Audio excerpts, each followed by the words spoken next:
আলহামদুলিল্লাহি রাব্বিল আলামিন আর রহমানির রহিম মালিকি ইয়াউমিদ্দিন ইয়্যাকা না'বুদু ওয়া ইয়্যাকা নাস্তাঈন ইহদিনাস সিরাতাল মুস্তাকিম সিরাতাল লাযীনা আন'আমতা আলাইহিম গায়রিল মাগদুবি আলাইহিম ওয়ালাদ-দাল্লিন।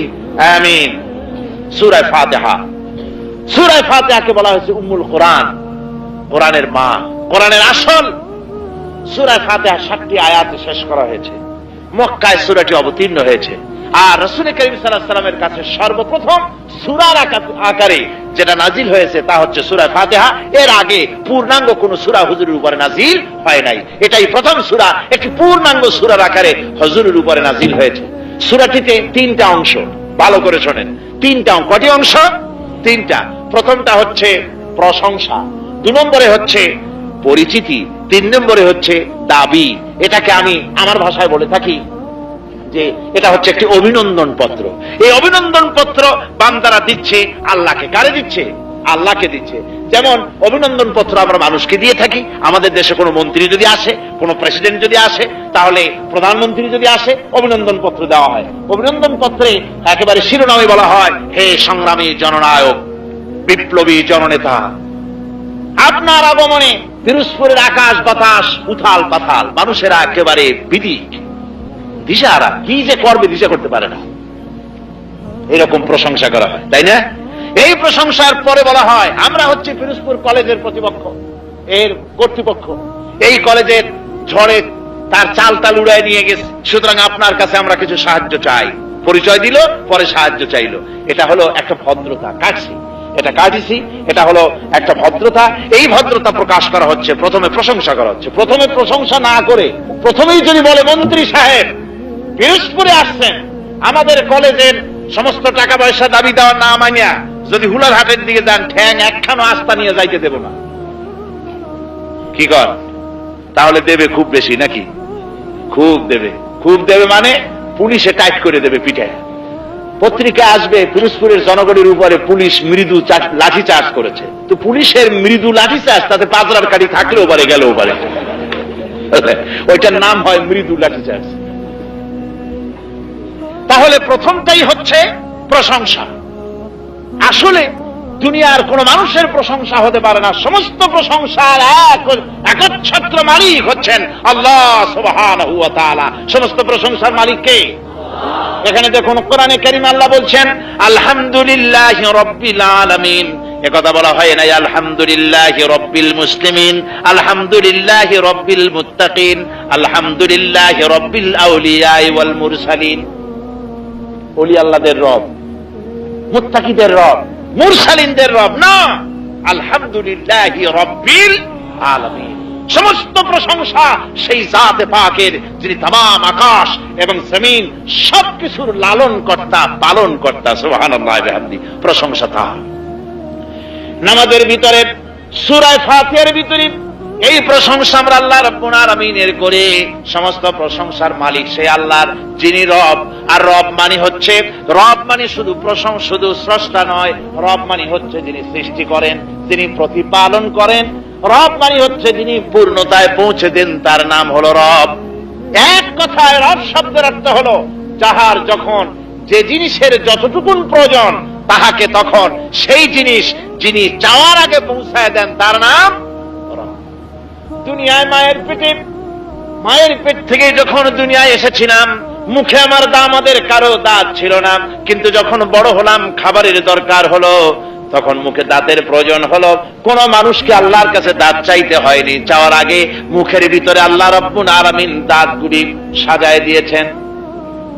দেখার জন্য চোখ দিলেন, বলার জন্য মুখ দিলেন, শোনার জন্য কান দিলেন, শ্রবণ করার জন্য কান দিলেন, ঘ্রাণের জন্য নাক দিলেন, চলার জন্য পা দিলেন।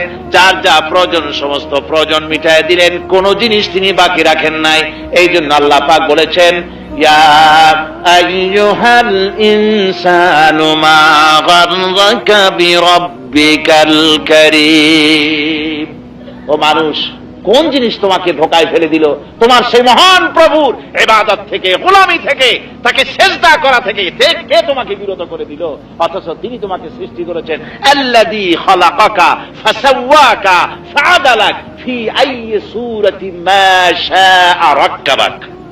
যিনি তোমাকে সৃষ্টি করেছেন, সংযোজিত করেছেন, তোমাকে সুন্দর করে সেটিং করেছেন, তোমার পা থেকে মাথা পর্যন্ত যিনি সাজিয়েছেন, কি সুন্দর করে সাজালেন, হাতের বাহু থেকে শুরু করে আঙ্গুল পর্যন্ত, পা, মাথা, চুল, এ সব কিছুকে কি সুন্দর করে আল্লাহ পাক সৃষ্টি করেছেন। সব কিছুকে এত কায়দা করে তৈরি করেছেন। দেখুন, দুটি কান, এই কান দুটি মাথার কাছে না হয়ে যদি বগলের ভিতরে হয়ে যেত, কত অসুবিধা হতো। ওয়াজ শোনার জন্য প্রত্যেককে জামা কাপড় খুলে হ্যান্ডস আপ করে বসা লাগতো ওয়াজ শোনার জন্য। এই ধরনের বেকায়দায় আল্লাহ মানুষকে ফালান নাই। জোরে কল সুবহানাল্লাহ। হাতের, পায়ের তালুর চামড়া আর পায়ের পিঠের উপরের চামড়া একরকম নয়। পায়ের তালুর চামড়া শক্ত আর উপরের চামড়া নরম।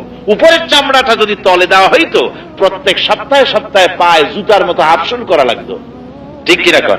আল্লাহ বলেন, আমি রব সৃষ্টি করি, প্রতিপালন করি, পূর্ণতায় পৌঁছে দেই। এত সুন্দর করে আমি সৃষ্টি করি আর প্রতিপালন করি, এ সব আমার কুদরত। তোমাকে আমি সৃষ্টি করেছি, খাওয়া দাওয়ার ব্যবস্থা করেছি। শুধু সৃষ্টি করি নাই, সৃষ্টি করে ছেড়ে দেই নাই। তুমি কি খাবে সে ব্যবস্থা আমি করেছি। খাবার ব্যবস্থা কে করেছেন?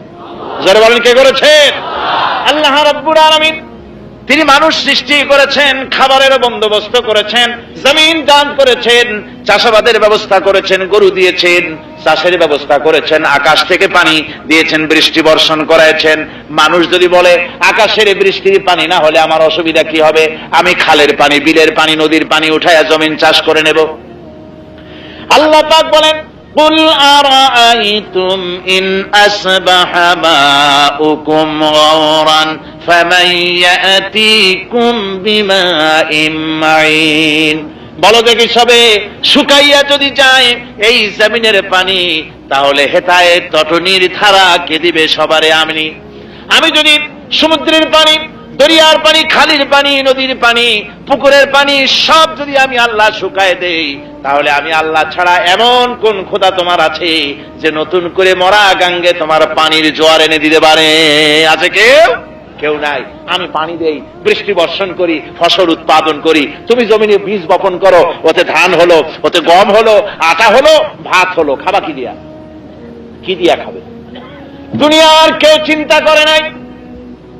তোমার খাবার রেডি হয়ে গিয়েছে, রুটি হয়েছে, ভাত হয়েছে, কি দিয়া খাবেন? আল্লাহ রাব্বুল আলামিন বলেন, তোমার নদীর ভিতরে, খালের ভিতরে, বিলের ভিতরে অসংখ্য মাছ আমি আল্লাহ তৈরি করে দিয়েছি। আমি অসংখ্য সবজি তৈরি করেছি। পাখির গোশত, জানোয়ারের গোশত তোমার জন্য হালাল করে দিয়েছি। হালাল পাখির গোশত, হালাল জানোয়ারের গোশত, মাছ ইত্যাদি খাবারের বন্দোবস্ত করেছি। খালাকালাকুম মা ফিল আরদি জামিয়া। এই জমিনের মধ্যে যা সৃষ্টি করেছি বান্দা, সব তোমার জন্য সৃষ্টি করেছি। জোরে বলেন সুবহানাল্লাহ। অসংখ্য খাদ্য খাবার আল্লাহ পাক মানুষের জন্য সৃষ্টি করে দিয়েছেন। আবার এই যে তরকারিগুলো আল্লাহ পাক সৃষ্টি করেছেন, এগুলি সব সিজনের উপরে, যখন যে ধরনের সিজন, সেই ধরনের যে ধরনের রোগ আসতে পারে, ওই রোগকে নির্মূল করার জন্য আল্লাহ পাক ওই ধরনের তরকারি আল্লাহ দিয়ে দেন। যেমন দেখেন, এই হলো ফাল্গুন চৈত্র মাস, এই সময় পক্স হয়, আর এই পক্সের প্রতিষেধক হিসেবে আল্লাহ পাক উস্তা দিয়েছেন, করলা দিয়েছেন, বরই দিয়েছেন, সজিনা দিয়েছেন। এই সময়টা এই সব তরকারি হয়, আর এই সব তরকারি পক্সের প্রতিষেধক। যেরকম সুবহানাল্লাহ। কার্তিক অগ্রহায়ণ মাসে কলেরার প্রাদুর্ভাব হয় বেশি সাধারণত, আর ওই সময় লাউ তরকারি হয় খুব রকম। ডাক্তাররা বলেছে, লাউ যতক্ষণ, লাউ বোঝেন তো, কদু যতক্ষণ পেটের মধ্যে থাকবে, কলেরার জার্ম, ডায়রিয়ার জার্ম পেটের মধ্যে প্রবেশ করবে না। আলহামদুলিল্লাহ পড়ে, কিন্তু মুসলমানেরা আলহামদুলিল্লাহ কইল না। লাউ কায়দা মতো খাইয়া কয় স্বাদের লাউ বানাইলো কই রেগে, ওর আগা খাইলাম, ডগা খাইলাম, আলহামদুলিল্লাহ কইতে পারলো না। কি কপাল পড়া মুসলমান! খাওয়ার সময় বিসমিল্লাহ নাই, খাওয়ার শেষেও আলহামদুলিল্লাহ নাই। আল্লাহ কয় যে এইভাবে করে সুন্দর করে তোমার সমস্ত প্রয়োজনকে আমি আল্লাহ মিটিয়েছি। সমস্ত প্রয়োজন কে মিটিয়েছেন? তাই সমস্ত প্রশংসা সেই আল্লাহ রাব্বুল আলামিনের। আল্লাহর প্রশংসা জীবনের সব ক্ষেত্রে করা লাগবে। এরপরে আমরা যখন আল্লাহ রাব্বুল আলামিনের প্রশংসা করি, আলহামদুলিল্লাহি রাব্বিল আলামিন বলি, আল্লাহ পাক তখন বলেন হামাদানি আব্দি, আমার বান্দা আমার প্রশংসা করেছে, আমার বান্দা আমার গুণকীর্তন করেছে। ও বান্দা, তোমার কাছে আমার আরো কোনো গুণকীর্তন আছে নাকি? আমরা বলি আর রাহমানির রহিম, তিনি পরম দাতা এবং তিনি দয়ালু। রহমান তিনি দাতা, আর রহিম তিনি দয়ালু। রহমান হচ্ছেন দুনিয়ার জন্য, আর রহিম হচ্ছেন আখিরাতের জন্য, পরকালের জন্য তিনি রহিম, দুনিয়ার জন্য তিনি রহমান। দুনিয়ায় তিনি কি জোরে কন? রহমান। রহমান মানে দাতা। তিনি এমন দাতা, এই পৃথিবীতে এমন কোন দাতা নাই যে শত্রুকে ডেকে ডেকে বলবে আয় তোরেও দেই, বন্ধুদেরও দিচ্ছি, তোরেও দেই, এরকম শত্রু ডেকে ডেকে কেউ দিবে না। আল্লাহ রাব্বুল আলামিন এমন এক দাতা, নামাজ রোজা যে করে তাকেও দেয়, নামাজ রোজা করে না, আল্লাহর সাথে নাফরমানি করে, আল্লাহ তারেও দেয়। বরং আমরা দেখি যারা নাকি নামাজ রোজা করে না, আল্লাহর সঙ্গে বিরোধিতা করে, মদ খায়, জুয়া খেলে, শয়তানি বদমাশি করে, আল্লাহ বরং তাদেরই বেশি দেন। জায়গা জমিন, গাড়ি বাড়ি, কলকারখানা, মিল ইত্যাদি, ইজ্জত সম্মান ক্রমান্বয়ে বাড়তে থাকে। ঠিক কিনা কন? আর নামাজ রোজা করে, তাহাজ্জুদের নামাজ পড়ে, বইয়ের পরনে কাপড় কিনে দিতে পারে না, নিজের পরনের কাপড় জোগাড় করতে পারে না, বাচ্চার পরীক্ষার ফি জমা দিতে পারে না। নামাজ রোজা করে, হজ যাকাত করে, আপন লোকের আল্লাহর কাছে বরং কম পায়, যারা নাকি নাফরমানি করে ওরা বেশি পায়। এখন মনে করার কারণ নাই যে নাফরমানি যারা করে ওরা বুঝি আল্লাহর বেশি বন্ধু। না, বন্ধু না, আল্লাহ পাক ওদের দেন। কেন দেন? কারণ হলো রব্বুল আলামিন বলেছেন, এই পৃথিবীর বুকে, এই সমগ্র পৃথিবীর আমার কাছে একটা মশার ডানার তুল্য যদি মূল্য হতো, তাহলে পৃথিবীর কাফেরদেরকে এক ঢোক পানি আমি গিলতে দিতাম না। এই পৃথিবীর মূল্য আল্লাহর কাছে একটা মশার ডানার সমানও নয়। দেখেন আল্লাহর দৃষ্টান্তটা, মশার ডানা, মশার ডানার সমতুল্য। আমি যদি আপনাকে 50,000 মশার ডানা জোগাড় করে দিতে পারি, আপনারা কয় টাকা দিয়ে আমার কাছ থেকে কিনবেন? কন, কিনবেন? 1 পয়সা দিয়েও কিনবেন, এর কোনো দামই নেই। আল্লাহর কথা, সুবহানাল্লাহ, মশার ডানার তুল্য মূল্য নাই এই পৃথিবীর। যদি থাকতো, কাফেরকে এক ঢোক পানি আমি খাইতে দিতাম না, এর দাম নাই। কুলু ওয়া তামাত্তাউ, খার ফুর্তি কর, টু ফুর্তি। সময় আসবে, সময় আসবে, তখন জবাব দিতে হবে। আমি এই ব্যাপারে সেই ছোট্ট গল্পটা মানুষকে বুঝাই, শোনাবার জন্য, বুঝাবার জন্য শোনাই। ওই যে একজনের একটা গাধা ছিল, আর একটা ছিল খাসি। তো খাসি একদিন গাধারে কয়, গাধা তুই আসলেই গাধা। গাধা কয়, বাবা খাসি, তুমি আমারে গাধা বলে এরকম গালি দাও কেন প্রত্যেকদিন? কয়, এই জন্য দেই, দেখো না মালিক আমারে কত যত্ন করে, আমারে ভুসি খাওয়ায়, তিসি খাওয়ায়, গোসল করায়, যেখানে যায় আসে আমার গলায় হাত বুলায়, মাথায় হাত বুলায়, আর তোরে কানে যাওয়ার সময় কানে ধরে এক টান দেয়, আসার সময় এক থাপ্পড় দেয় মাথার উপর। গাধায় কয়, খাসি তোর এত যত্ন কেন, তা কি তুই জানিস? কয়, না তা তো জানি না। কয়, তোর যত্ন এই কারণে যে কোরবানির চান উঠছে, সেই জন্যে। জুয়া খেলে, মদ খেয়ে, শয়তানি করে, জিনা করে, নামাজ না পড়ে, রোজা ছেড়ে দিয়ে যদি টাকা পয়সা, সম্মান, মাল, দৌলত আসতে থাকে, বুঝতে হবে আল্লাহর গজব হচ্ছে, রহমত নয়। ওয়া মা লাহু ফিল আখিরাতি মিন নাসিব, কিয়ামতের দিন আল্লাহর কাছে কোনো পাওনা থাকবে না। আরে মুসলমান নামাজ পড়ে না, বহুত মুসলমান আছে নামাজ পড়ে না, আছে না? আছে, নামাজ পড়ে না। আবার বলে কি, কয় হুজুর এমনি আমি মানুষটা ভালো। বলে কিরকম? কয় যে এই যে ভালো কথা কই, তারপরে রাস্তা বানাই দিই, ব্রিজ বানাই দিই, এতিমরে খাইতে খাইতে দেই, অনেক ভালো ভালো কাম করি, খালি যে মাঝে মধ্যে একটু নামাজ পড়ি না, তাতে কি আমার ইমান নষ্ট হয়েছে নাকি? আমি কই যে ভাই ইমানই তো নাই, তো নষ্ট হবে কি? ইমান থাকলে তো নষ্ট হবে। কপাল পোড়া মুসলমান নামাজ পড়ে না। যে মুসলমান নামাজ পড়লো না, বুখারীর হাদিস, নামাজ যদি কেউ ইচ্ছে করে ছেড়ে দেয়, আল্লাহ এবং রাসূলের সাথে কোন সম্পর্ক তার থাকে না। সম্পর্ক, সমস্ত সম্পর্ক ছিন্ন হয়ে যায়, আল্লাহর লানত হয় তার উপর। আচ্ছা ভাই, আপনারা বলেন তো, শয়তান আল্লাহর কয়টা হুকুম ভঙ্গ করেছিল? কয়টা? উসজুদু লিআদম ফাসাজাদু ইল্লা ইবলিস। আল্লাহ বললেন সবাই সিজদা করো আদমকে, ওর মধ্যে ইবলিসও ছিল। সবাই সিজদা করলো, করলো না কে? মিস্টার ইবলিস সিজদা করলো না। আবা ওয়াস্তাকবারা ওয়া কানা মিনাল কাফিরিন, সিজদা করলো না। আল্লাহর একটা হুকুম ভঙ্গ করার জন্য কাফির হলো, মুরতাদ হলো, রাজিব হলো। জাহান্নামী হয়ে গেল একটা হুকুম ভঙ্গ করার কারণে। আচ্ছা কোন তো দেখি, একটি লোক যখন 5 ওয়াক্ত নামাজ 24 ঘন্টা ছেড়ে দেয়, সে আল্লাহর কয়টা হুকুম ভঙ্গ করে? কেউ কয় 17, কেউ কয় 5। আর বুদ্ধিমানের সংখ্যা এখানে বেশি, যারা জবাব দেন নাই তারা বেশি বুদ্ধিমান। তারা মনে করেছে কোন জবাব দিয়ে কোন জ্বালায় পড়ি, তার চাইতে চুপ করে থাকাই ভালো। একজনে জিজ্ঞাসা করা হয়েছিল যে মিয়া উজুতে কয় ফরজ? কয় উজুতে 13 ফরজ। বলে কি কি? কয় হাত দেওয়া, পাও দেওয়া, নাক দেওয়া, চোখ দেওয়া, ঠ্যাং দেওয়া, কইতে কইতে বলছে 17টা। তো বলা হলো মিয়া বললেন আপনি 13 ফরজ, কইলেন যে 17টা। কয় জানি, আরো বলি না, আপনারা হুজুরদের ভয়।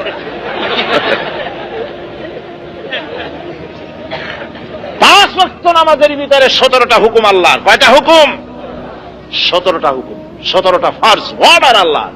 শয়তান সারা জীবনে একটা হুকুম ভঙ্গ করেছে আল্লাহর, তাই ইচ্ছে মরদুদ হলো, রাজিম হলো। আর কোন মুসলমান 24 ঘন্টায় 5 ওয়াক্ত নামাজ ছেড়ে দিল তো 24 ঘন্টা আল্লাহর 17টা অর্ডারকে ভায়োলেট করলো, বিদ্রোহী করলো, বাদ করলো।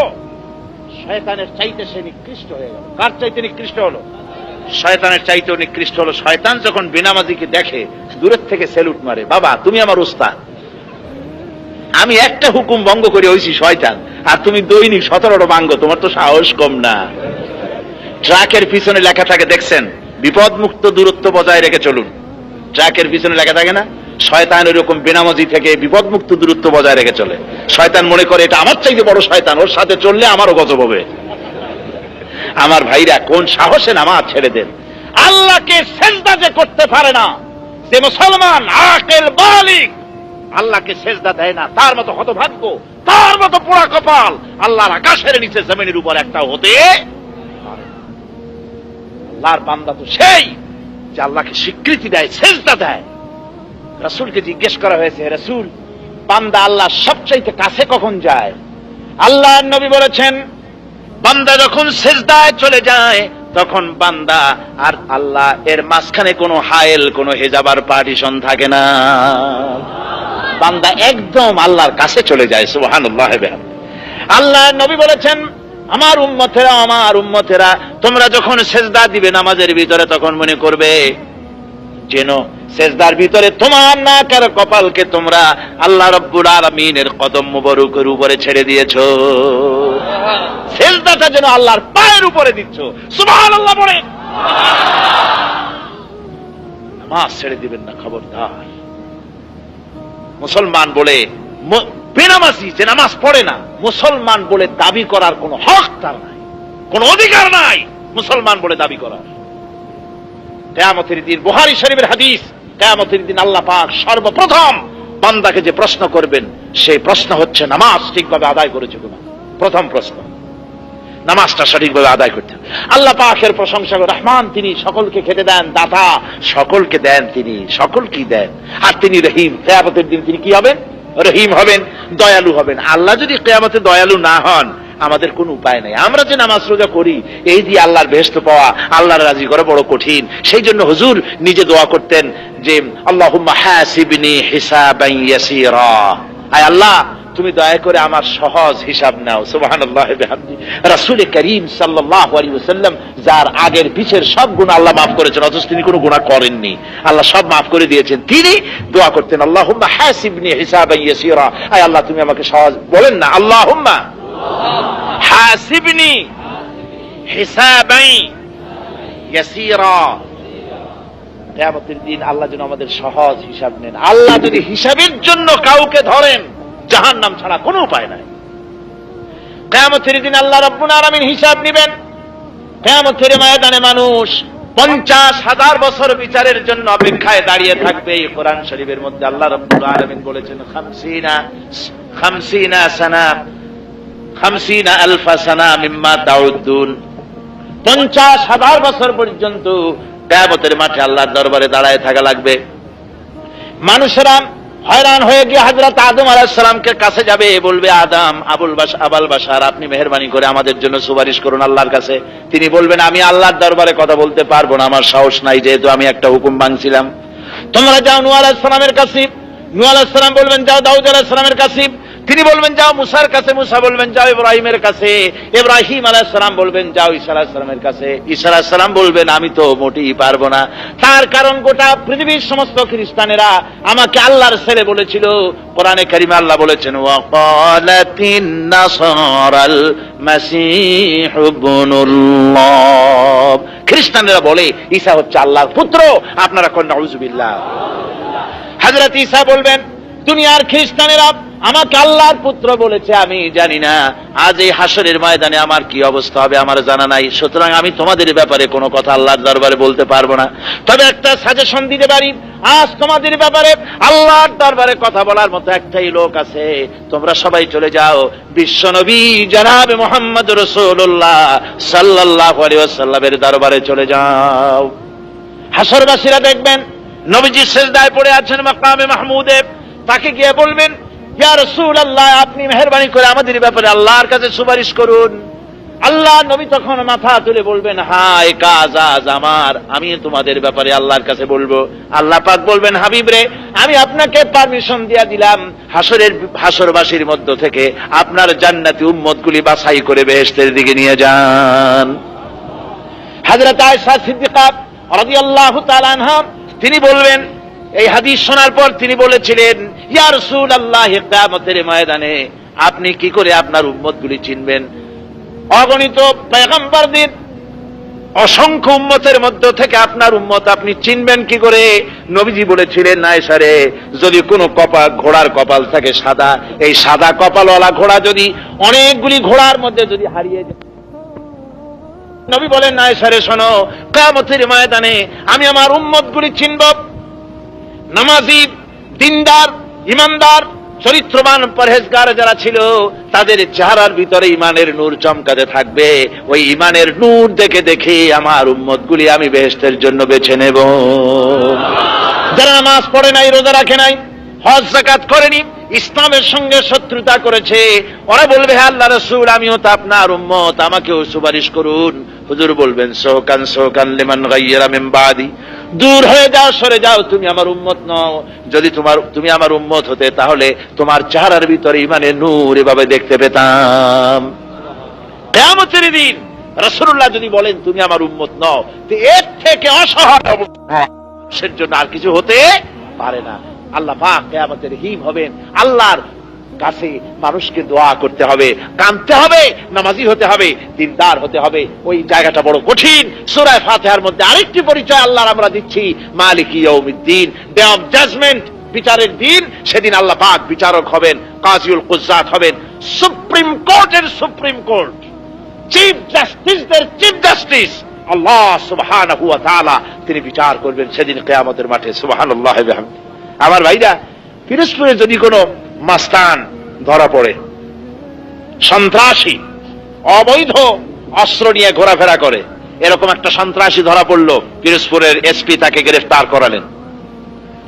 সাথে সাথে ঢাকা থেকে কোন নেতা টেলিফোন করলেন, হ্যালো পিরোজপুরের এসপি না? কি বলে হ্যাঁ। ধরছেন কারে? ধরছি তো বল্টু মিয়া রে। বল্টু মিয়া তো আমার পার্টির লোক, সালো মিয়া, তা না হলে তোমার পিরোজপুর দিয়ে খাগড়াছড়ি পাঠায় দেবো।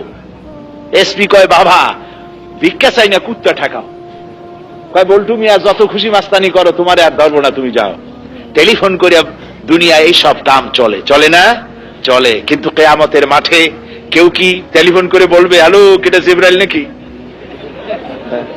যারে ধরছেন উনি তো আমার মুরিদ, আমার খলিফা, আমার পার্টির লোক, ওনারে ছাইড়ে দেন। এইসব চলবে? চলবে না। কিয়ামতের ময়দান মারাত্মক জায়গা, পেগম্বরেরা নফসি নফসি বলে চিল্লাবে। সুতরাং সেই হাসরের ময়দান, কিয়ামতের ময়দান বড় মারাত্মক জায়গা। সেই জায়গায় উপস্থিতির জন্য এই দুনিয়ার ময়দানে নিজেদেরকে প্রস্তুতি নিতে হবে। মালিক ইয়াউমিদ্দিন, বিচারের দিনের স্বামী, বিচার হবে বড় কঠোর, কঠিন বিচার হবে, কাউকে ছেড়ে দেওয়া হবে না। সেই জায়গার জন্য রাসূল করিম সাল্লাল্লাহু আলাইহি ওয়াসাল্লাম তার আহলে বায়তদের বলেছেন, দেখো আমি জানি না কিয়ামতে আল্লাহ আমার সাথে কি ব্যবহার করবেন, আর আমি এও জানি না যে আল্লাহ তোমাদের সাথে কি ব্যবহার করবেন, সুতরাং নিজেদের আমল তৈরি করে নাও। আল্লাহর নবী হযরত ফাতেমা দেখে বলেছিলেন, ফাতেমা রে কিয়ামতের দিন মুহাম্মদ সাল্লাল্লাহু আলাইহি ওয়াসাল্লামের মেয়ে বলে নাজাতের কোনো ফয়সালা তোমার হবে না। ও হাসান হোসেন, কিয়ামতের ময়দানে নবীজির নাতি হিসাবে নাজাতের কোনো পথ হবে না। ও আলী, তুমি মুহাম্মদ সাল্লাল্লাহু আলাইহি ওয়াসাল্লামের জামাই হিসাবে কিয়ামতে নাজাতের ফয়সালা হবে না। নিজের আমল করে নাও, আমল যদি ভালো হয় নাজাত হবে, নইলে নাজাতের কোনো পথ নাই। আমলকে সঠিকভাবে তৈরি করতে হবে, কিয়ামতের দিন বিচার হবে। গেল একটা কোরআনে কারিমে সূরা ফাতিহার একটি অংশ চলে গেল, আল্লাহর প্রশংসা। এবারে প্রশ্ন হচ্ছে, কারা তোমরা প্রশংসা করছো? আমরা বলি ইয়াকা নাবুদু ওয়া ইয়াকা নাস্তাইন। হে আল্লাহ, আমরা তো তোমার গোলাম। আমরা গোলাম, আমরা কি? আমরা যে গোলাম তা বলতে কি শরম করে নাকি? তাহলে মুখ খুলে জোরে সরে কর না, আমরা কি? কার গোলাম? আল্লাহ সুবহানাহু ওয়া তাআলা, আল্লাহর গোলাম। সুবহানাল্লাহ, আল্লাহর গোলামের চাইতে বড় জিনিস পৃথিবীতে আর কিছু নাই। দেখেন, নবীদেরকেও আল্লাহ গোলাম বলেছেন। নবীদেরকেও নবী রসুল, আমরা তো জানি নবী রসুল হচ্ছে সবচেয়ে বড় খিতাব না, সবচেয়ে বড় টাইটেল, বড় ডিগ্রি, বড় খিতাব হচ্ছে আব্দ। আব্দিয়ত সবচেয়ে বড় খিতাব।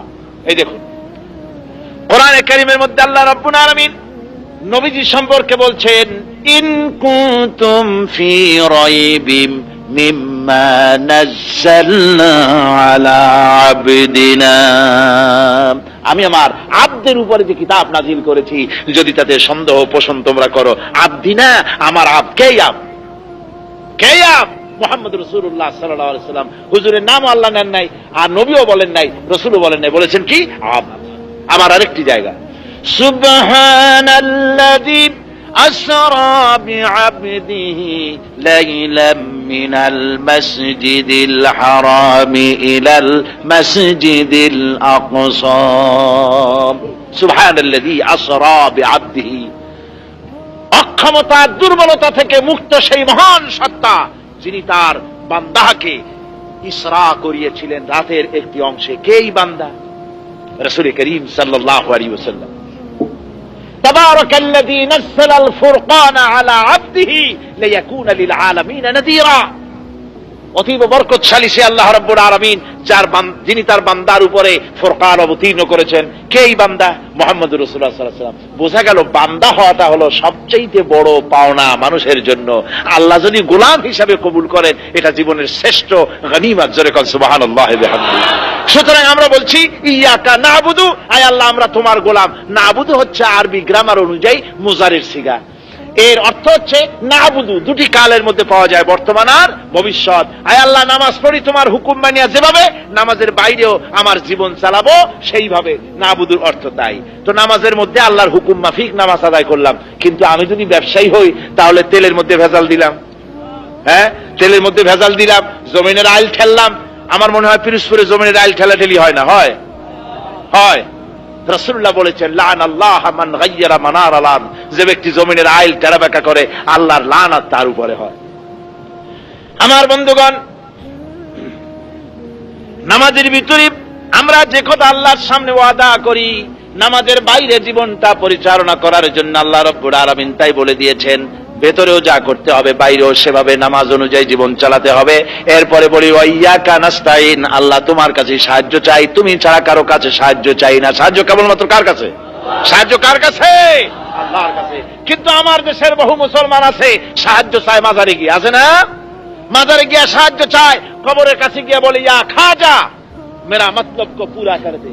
ও খাজা বাবা, আমার মতলব, আমার মনের আশা পুরা করে দাও। জোরে কর নাউজুবিল্লাহ। আরে বাবা, খাজার মনের আশাই তো পুরা করছে আল্লাহ। খাজার মনের আশাকে পুরা করছে। আর যত কবর, বাংলাদেশের যত মাজার, সব মাজারগুলি দেখবেন কোন লঞ্চ ঘাটে নাই। লঞ্চ ঘাটে কোনো মাজার নাই, এই ট্রেন স্টেশনে মাজার নাই, এয়ারপোর্টে মাজার নাই, স্টিমার স্টেশনে মাজার নাই। সব মাজার বাস রুটে, যেসব রাস্তায় বাস আর ট্রাক চলাচল করে ওইখানে মাজার, যাতে করে বাস আর ট্রাক থামাইয়া পয়সা আদায় করা যায়। সেদিন দেখলাম মাগুরা ঝিনাইদা লাইনে নতুন এক মাজার হয়েছে, সেখানে সাইনবোর্ড লাগাই দিয়েছে, তাতে লিখেছে ড্রাইভার ভাইরা মাজার বহুত গরম, গাড়ি থামান। তার মানে বহুত গরম মাজার, কিছু পয়সা দিয়ে মাজারে ঠান্ডা করে যান। বুঝলেন? হাকিমুল উম্মত আল্লামা হযরত মাওলানা আশরাফ আলী থানভী রাহমাতুল্লাহ আলাইহি তিনি তার কিতাবের মধ্যে লিখেছেন, এক লোকের এক মুরিদ ছিল, ওই এক পীর সাহেবের এক মুরিদ ছিল, সেই মুরিদ একটা গাধা ছিল তার, ওই গাধার পিঠে সে মাল নিয়ে এই বাজার সেই বাজার করে এই কোন রকম করে তার জীবিকা নির্বাহ করত।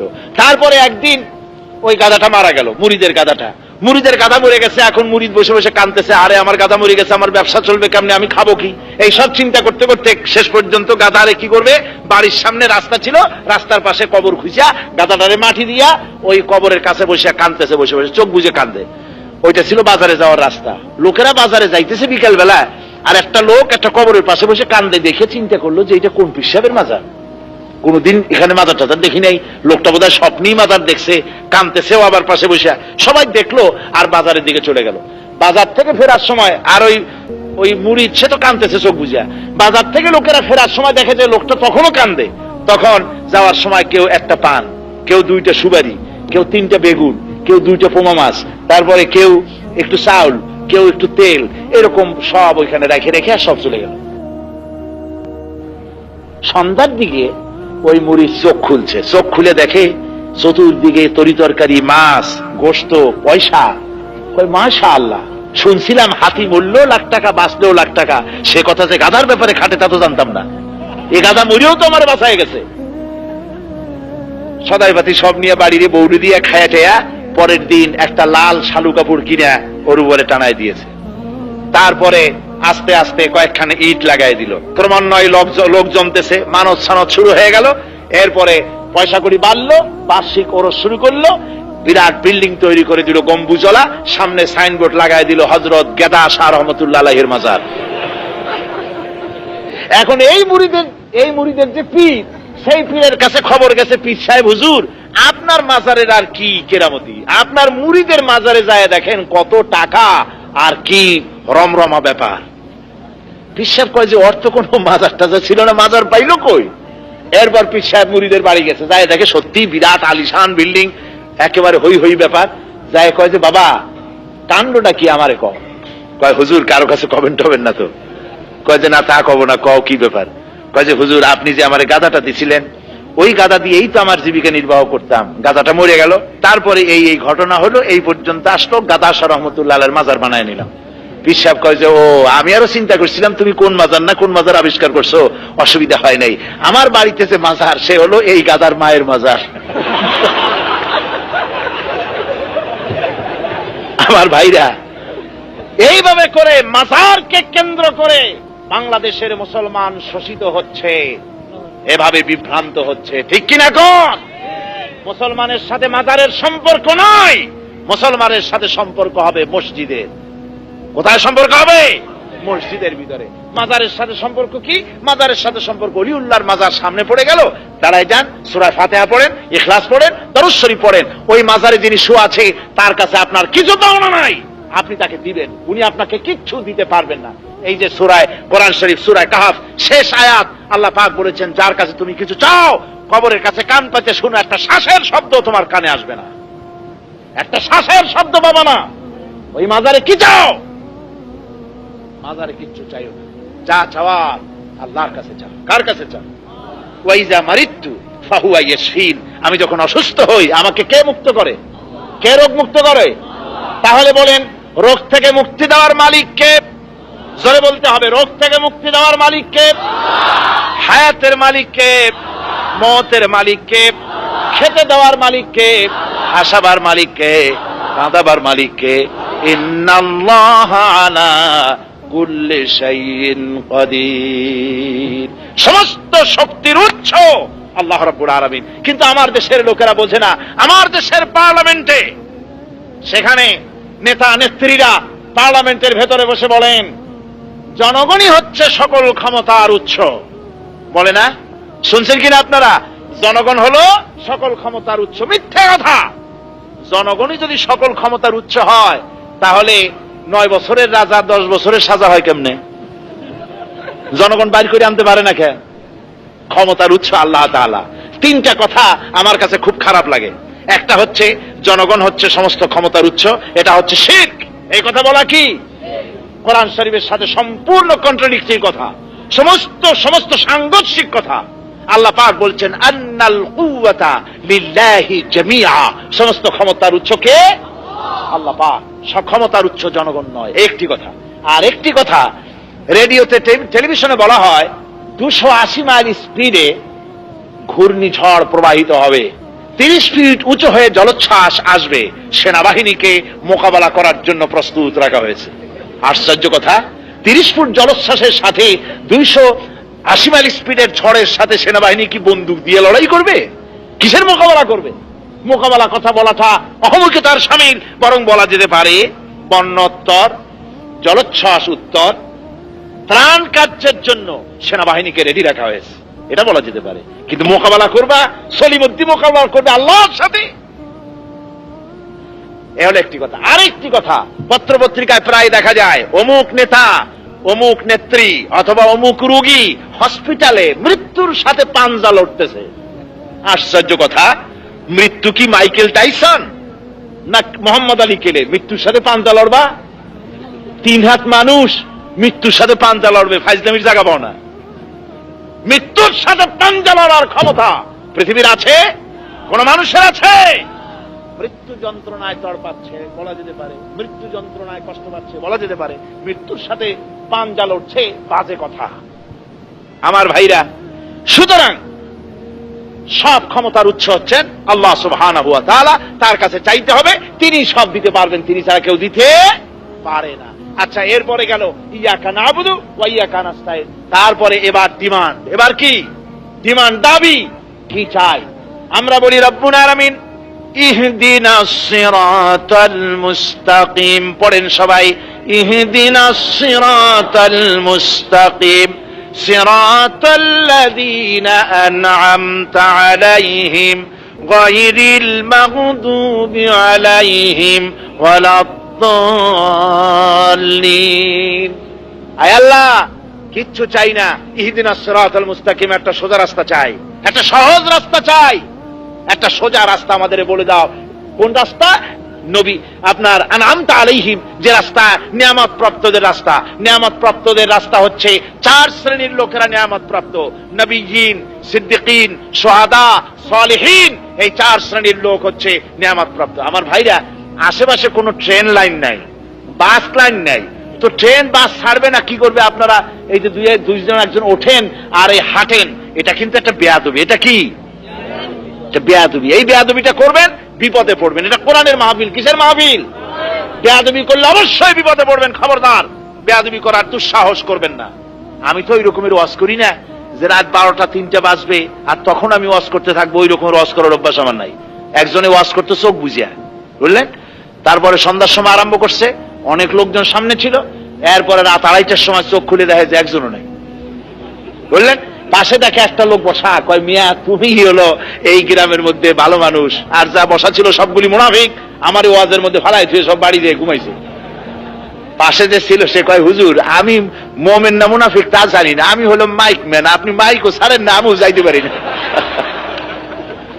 তো বিষয়টা হলো ওই ধরনের জ্বালা যন্ত্রণা দেওয়ার ওয়াজ আমি করি না, ওই অভ্যাসই আমার নাই। আমি একটা টার্গেটে আপনাদের নিয়ে যাচ্ছি, কোরআনে কারিমের আলোচনা। তবে শয়তান তো সহ্য করবে না, কাউকে না কাউকে উঠায়া গাড়ে দইরা মাহফিল থেকে বাইর করে দিবেই, এত বড় বিরাট মাহফিলের মোনাজাত থেকে মাহরুম করে দিবেই। কাজেই শয়তান যাতে আপনাকে এত বড় মাহফিলের মোনাজাত থেকে মাহরুম করতে না পারে, সেজন্য টাইট হয়ে বসতে হবে। আপনি কি শয়তানের সামনে পরাজয় বরণ করবেন? শয়তান বলবে আর আপনি উঠে হাঁটা করবেন? কেন এই বেয়াদবি করবেন? আমার মুসলমান ভাইয়েরা, নামাজের ভিতরে বলছি ইহদিনাস সিরাতাল মুস্তাকিম, আয় আল্লাহ সোজা সহজ রাস্তা চাই। আল্লাহ পাকের কাছে চাইলাম। আল্লাহর কাছে কিছু চাইলে আল্লাহ দেন না নাকি? আল্লাহ দেন, রহমান তিনি, রহিম তিনি। আমরা সূরা ফাতিহার 60টি আয়াত সম্বলিত যে তাহনিয়া, যে অভিনন্দন পত্র আল্লাহ রাব্বুল আলামিনকে প্রদান করলাম আল্লাহর বানানো ভাষা দিয়া, রব্বুল আলামিন ওই মানপত্রের জবাবে আমাদেরকে 30 পারা কোরআন দান করে দিলেন। জোরে বলেন সুবহানাল্লাহ। সূরা ফাতিহার ভিতরে বললাম ইহদিনাস সিরাতাল মুস্তাকিম, আয় আল্লাহ সোজা একটা সরল রাস্তা আমাদের বলে দাও। আল্লাহ রাব্বুল আলামিন এই ইহদিনাস সিরাতাল মুস্তাকিমের জবাব দিলেন গিয়া 23 পারার মধ্যে সূরা ইয়াসিনে। সূরা ইয়াসিনের ভিতরে আল্লাহ রাব্বুল আলামিন জবাব দিয়া দিলেন, ওয়া নি'বুদুনি হাযা সিরাতুম মুস্তাকিম। ও বান্দা, সহজ সরল রাস্তা চাও, সোজা রাস্তা চাও আমার কাছে আসার জন্য, আমাকে পাওয়ার জন্য? ওয়া নি'বুদুনি, আমার গোলামি কর, আমার গোলামি কর। হাযা সিরাতুম মুস্তাকিম, এটাই হলো সহজ সরল রিজু সহজ রাস্তা। দুনিয়ার এর শুরু আর জান্নাতুল ফেরদাউসে গিয়ে শেষ হবে। সুবহানাল্লাহ পড়ে। ওয়া নি'বুদুনি, আমার গোলামি কর।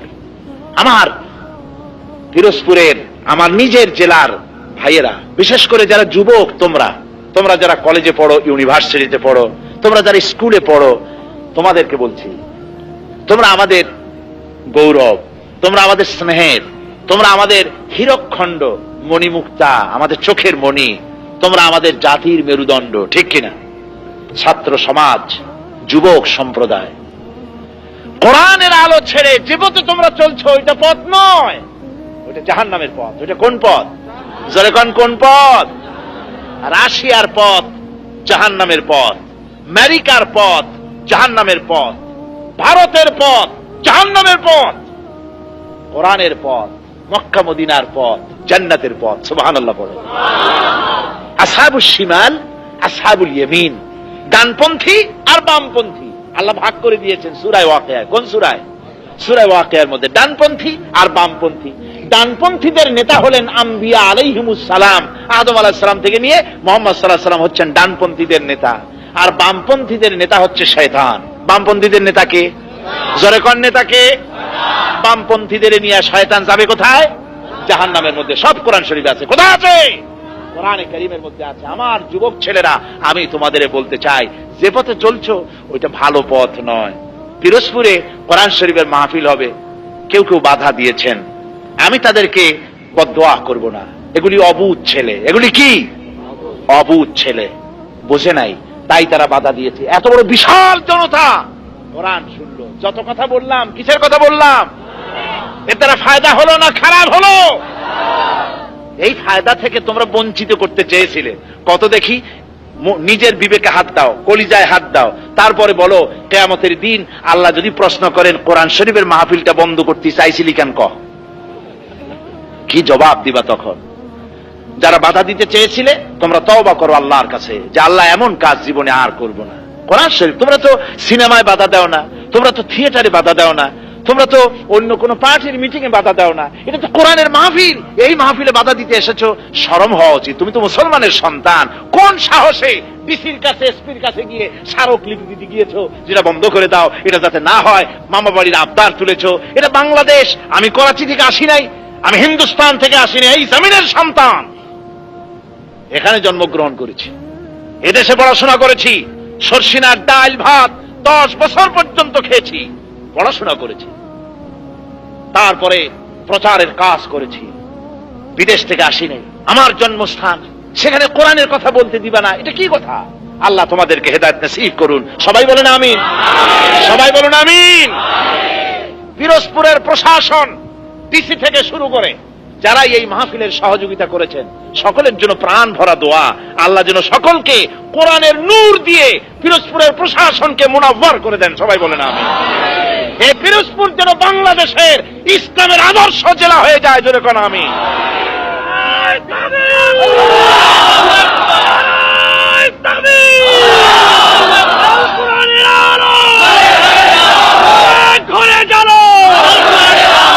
আমার ভাইরা, আমি যুবকদের বলবো, যুবকেরা, তোমাদের সম্মান ইসলামের কাছে সব চাইতে বেশি। ইসলামের কাছে সম্মান কার বেশি? যুবকদের বেশি। দেখুন, কিয়ামতের দিন কিন্তু বুড়া মানুষেরা বেহেশতে যাবে না। দাড়ি পাকা, দাঁত পড়া, হাঁটতে পারে না, কোমর বেঁকা, কোন বুড়া মানুষ কিয়ামতের দিন বেহেশতে যাবে না। এখন বুড়া মানুষ যারা আছেন তারা আবার ভয় পাবেন না। কথাটা কিন্তু আমার না, রসুলের কথা। হুজুর বলেছেন, হুজুর সাল্লাল্লাহু আলাইহি ওয়াসাল্লাম বলেছিলেন এক মাহফিলে, বুড়া মানুষ আর কালো মানুষ বেহেশতে যাবে না। এখন রসুল যদি বলেন যে বুড়া মানুষ কালো মানুষ বেহেশতে যাবে না, তো কালো আর বুড়া সে মাহফিলে যা ছিল তো সব তো হার্টফেল করার কথা, কান্দা অস্থির। হুজুর বলেন, বুড়া কান্দো না, বেহেশতে যখন তুমি যাবা আল্লাহ তোমার সম্পূর্ণ যুবক বানায় বেহেশতে পাঠাবে। সুবহানাল্লাহ। কালো মানুষটাকে হুজুর বললেন, ও কালো মানুষ কান্দো না, তুমি যখন বেহেশতে যাবে আল্লাহ তোমাকে পূর্ণিমার চাঁদের মতো সুন্দর করে বেহেশতে পাঠিয়ে দেবে। সুবহানাল্লাহ। সুতরাং মর্যাদা যুবকের, মর্যাদা কার? বুড়া মানুষ বেহেশতে যাইয়া অত নাচ নেয়ামত খাইয়া বেহেশত তো সর্বনাশ করে ফেলাবে। এই জন্য যুবকদের দরকার, শক্তিশালী যুবক দরকার। তাই আল্লাহ যুবক বানাইয়া সব বেহেশতের মধ্যে পাঠাবেন। বেহেশতে সব পাওয়া যাবে, মিম্মা ইয়াশতাহুন, কোরআন শরীফ আল্লাহ বলছেন সব পাবা। একজনে মাওলানা আশরাফ আলী থানভী রাহমাতুল্লাহ আলাইহি বলছেন যে এক লোক এই কথা শুনিয়া কয় যে হুজুর আমার তো খুব হোক্কা খাওয়ার অভ্যাস, তো বেহেশতে গেলে হোক্কা পাবো? মাওলানা থানভী রাহমাতুল্লাহ আলাইহি বলছেন, দেখো বাবা, আল্লাহ যখন ওয়াদা করছেন যা চাইবা তাই পাইবা, তো বেহেশতে যাই যদি তুমি হোক্কা চাও তো হোক্কাটা পাবা ঠিক। তবে আমি আল্লাহর কসম করে বলতে পারি বেহেশতের মধ্যে এত ভালো ভালো নিয়ামত থুইয়া তুমি পচা হোক্কা খাওয়ার ইচ্ছা জাগবে না মনের মধ্যে। এই বেহেশত আল্লাহ রাখছেন মুমিনদের জন্য। সুবহানাল্লাহি ওয়া বিহামদিহি। ও আমার যুবক ছেলেরা, কোন দিকে যাবা কও? রাশিয়া? আমি রাশিয়া দেখেছি, আমি জার্মানি দেখেছি, আলহামদুলিল্লাহ আমি তোমাদেরই এই এলাকার সন্তান। কিন্তু আল্লাহ আমাকে বহু জায়গায় দেখাইছেন। এই পৃথিবীর 4টি মহাদেশের অর্ধ শতাধিক দেশ, 52টা দেশ সফর করেছি। তার ভিতরে পুঁজিবাদী দেশও আছে, আবার সোশ্যালিস্ট কান্ট্রিও আছে। Hungary, Bulgaria, Czechoslovakia, Romania, Mongolia, Germany, Russia ইত্যাদি এলাকাগুলি থেকে সমাজতন্ত্র একদম বিদায় হয়ে গিয়েছে। এগুলি নাই, এগুলি মানুষের তৈরি করা। আর মানুষের তৈরি করা মতবাদ টিকতে পারে না। টেকে আল্লাহটা। কারটা টেকে? যারা বলেন কারটা টেকে? আল্লাহটা টেকে। আমার যুবকেরা, তোমাদের ব্যাপারে রাসূলুল্লাহ তোমাদের মর্যাদা কত দেখো। ইসলাম কিন্তু বুড়োরা কবুল করে নেয়, আগে ইসলাম কবুল করেছে জওয়ানেরা। রাসূলুল্লাহ যখন ইসলামের দাওয়াত দিলেন, সর্বপ্রথম ইসলাম দাওয়াত কবুল করলেন পুরুষের মধ্যে কে? হযরতে সাইয়্যিদুনা আবু বকর সিদ্দিক রাদিয়াল্লাহু তাআলা আনহু। তিনি খুব খুনখুনে বুড়ো ছিলেন নাকি? 37 বছর বয়স, হাদিসে এসেছে। তখন তার বয়স ছিল মাত্র 37 বছর। 37 বছর মানুষ বুড়া হয় নাকি? হযরত ওমর যখন ইসলাম কবুল করেন তখন তার বয়স ছিল 26 বছর। 26 বছরের ভরা টকবকে যুবক হযরত ওমর।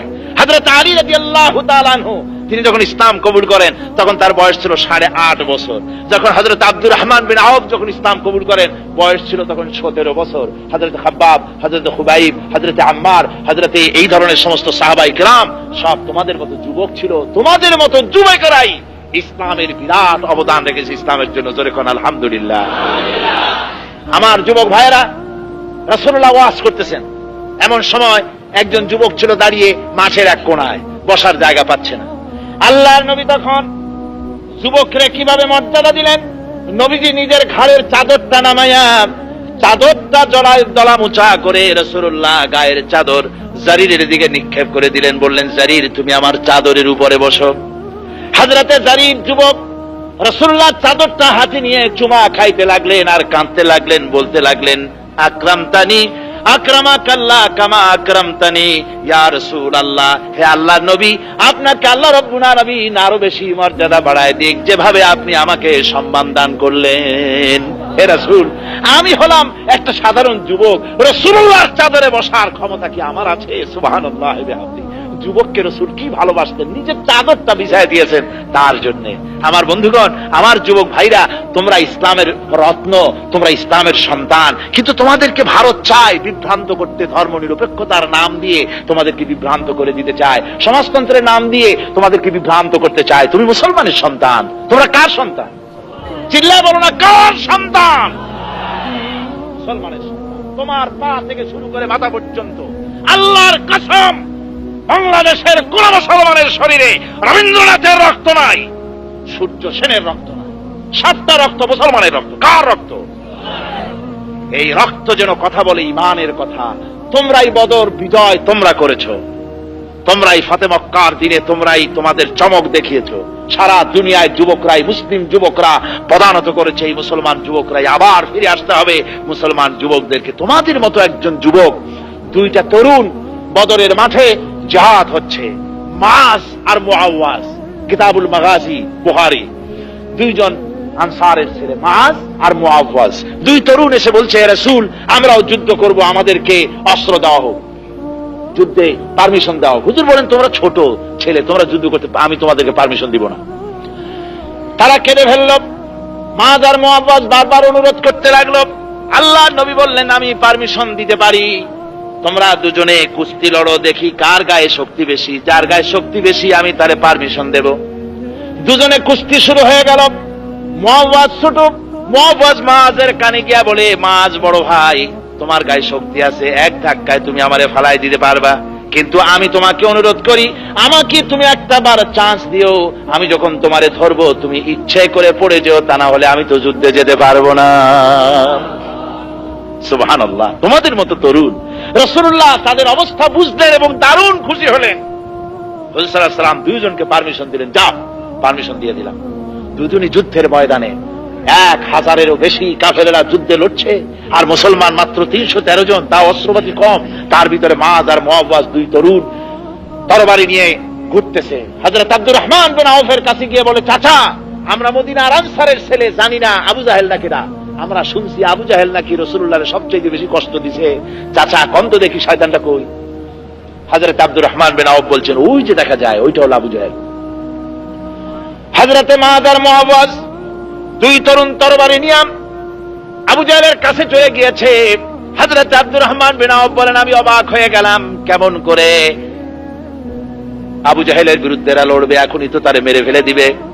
এভাবে যখন আমি দেখতেছি, আবু জাহেল তখন তরবারির আঘাত দিয়ে মাআজ আর মুআওয়াজের বিরুদ্ধে লড়তেছে। এক সময় একটা কোপ দিয়ে আবু জাহেল মাআজের বাম হাতটা কেটে ফেলে দিয়েছে। মাআজের বাম হাতটা কেটে বগলের চামড়ায় ঝুলে পড়েছে। এবার মাআজ ডান হাত দিয়ে তরবারি চালায়, কিন্তু বাম হাত সামনে ডিস্টার্ব করে বলে তরবারি চালাতে অসুবিধা হয়। হযরত আব্দুর রহমান বলেন, আমি দূরের থেকে নজর করে দেখলাম হযরতে মাআজ এবার তার বাম হাতটাকে কাটা ঝুলানো চামড়ায় হাতটা বাম পায়ের নিচে চাপ দিয়া নিজের পা নিজের হাত নিজে টান দিয়া ছেড়ে ফেলে দিয়ে ডান হাতের তরবারি দিয়ে আঘাত দিয়ে আবু জাহেলকে দুনিয়া থেকে জনমের মতো বিদায় করে দিল। সুতরাং ও যুবকেরা,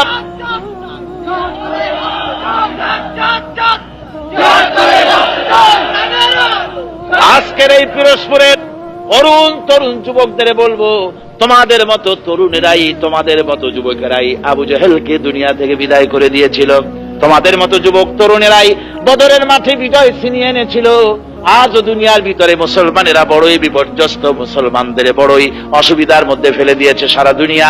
আজ তোমাদেরকে ঐক্যবদ্ধ হতে হবে ইসলামের জন্য। কিসের জন্য? ইসলামের জন্য।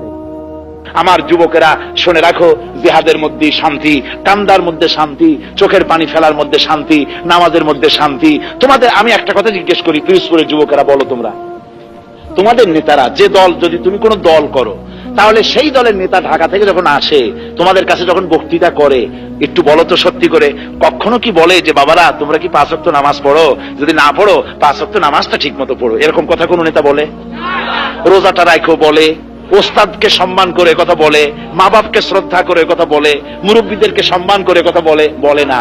ওরা তোমাদেরকে লাঠি হিসাবে ব্যবহার করে। ওরা তোমার হাতের বই কলম উঠায় নিয়ে তোমার হাতে অস্ত্র দেয়, বোমা দেয়, টাকা দেয়, অমুকের দল ভাঙ্গো, মিটিং ভাঙ্গো। অমুকেরা মিটিং ডাকছে, তুমিও সেখানে মিটিং ডাকো। এটা কি একটা গণতন্ত্র হইল? এটাতে কোন দেশে, কোন দেশের জঙ্গলি গণতন্ত্র? কেউ মিটিং করতে চাইবে আর মিটিং করতে পারবে না? এটা কি কথা? ডেমোক্রেসি কি? মানুষ প্রত্যেকেই তার কথা বলার অধিকার রাখবে, সে কথা বলতে দেওয়া হবে না। 144 হবে, নোটিশ জারি হবে, মাঠের পারমিশন ক্যান্সেল হবে। এগুলি বন্য গণতন্ত্র, জঙ্গলি গণতন্ত্র।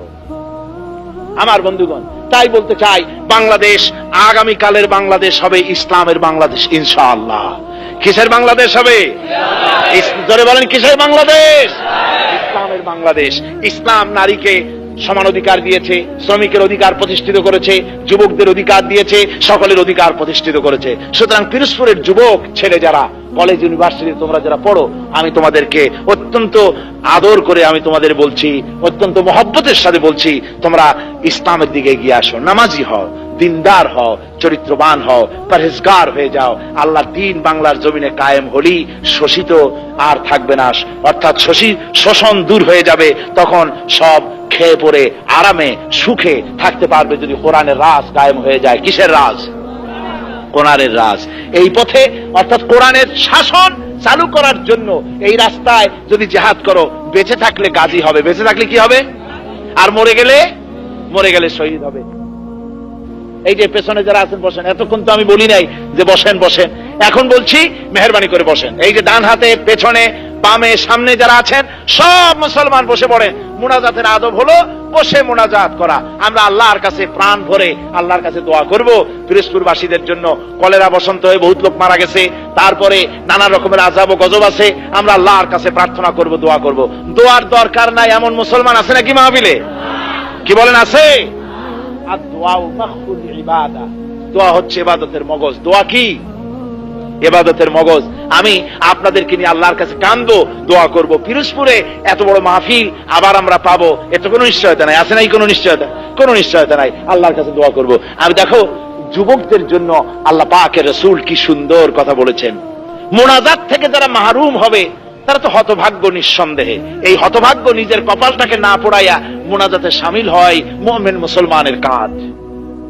জীবনে আর কখনো শরীয়তের ওজর ছাড়া ফরজ নামাজ, ফরজ রোজা ছেড়ে দেব না।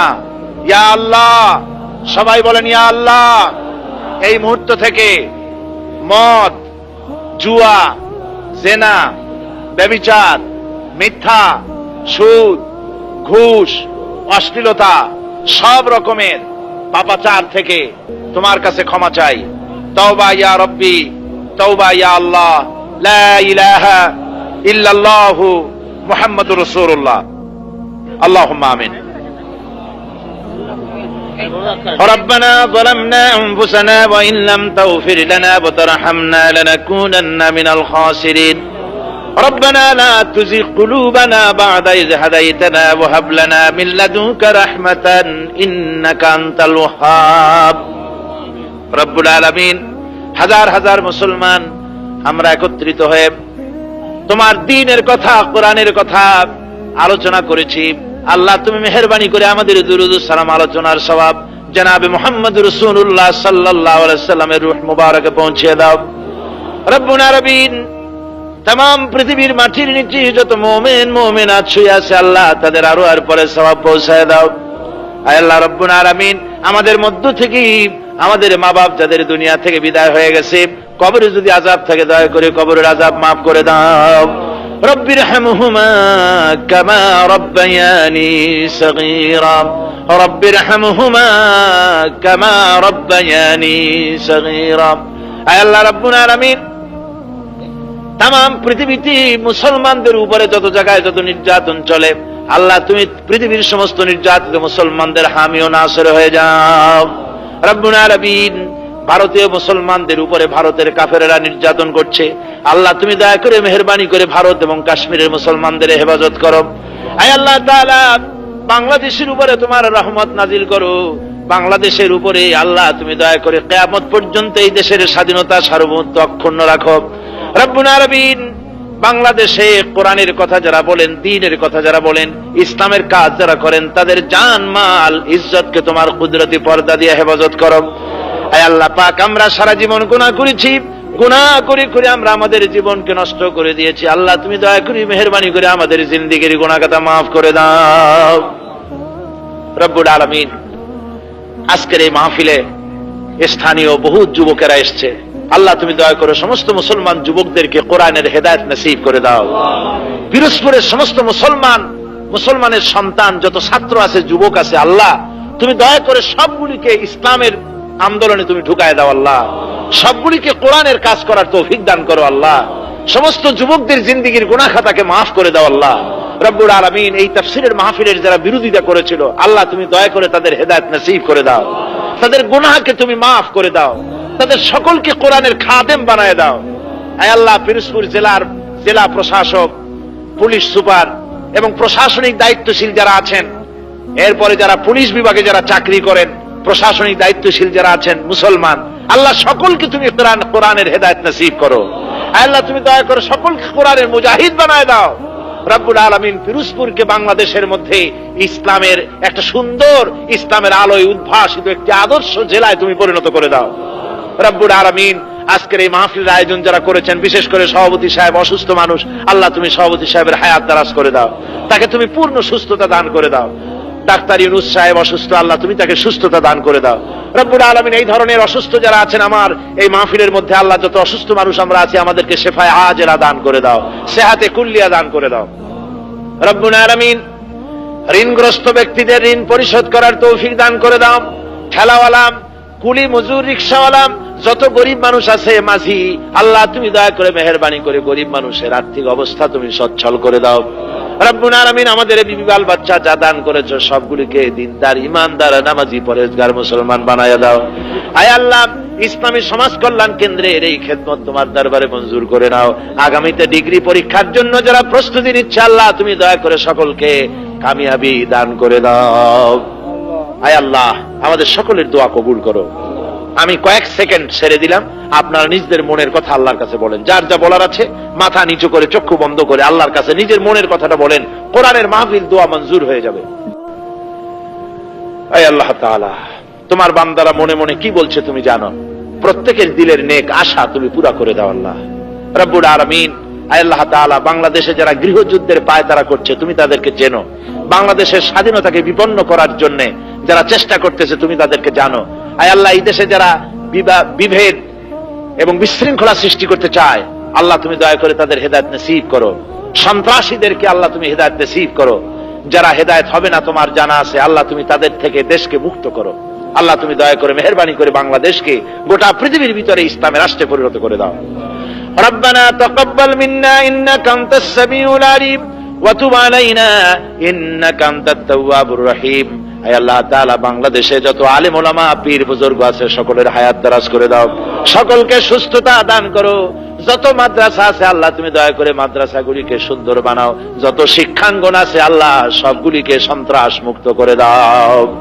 সুবহান রাব্বিকা রাব্বিল ইজ্জাতি আম্মা ইয়াসিফুন ওয়া সালামুন আলাল মুরসালিন আলহামদুলিল্লাহি রাব্বিল আলামিন। ওয়াজআল আখিরা কালিমাতিনা ইনদাল মাউত লা ইলাহা ইল্লাল্লাহু মুহাম্মাদুর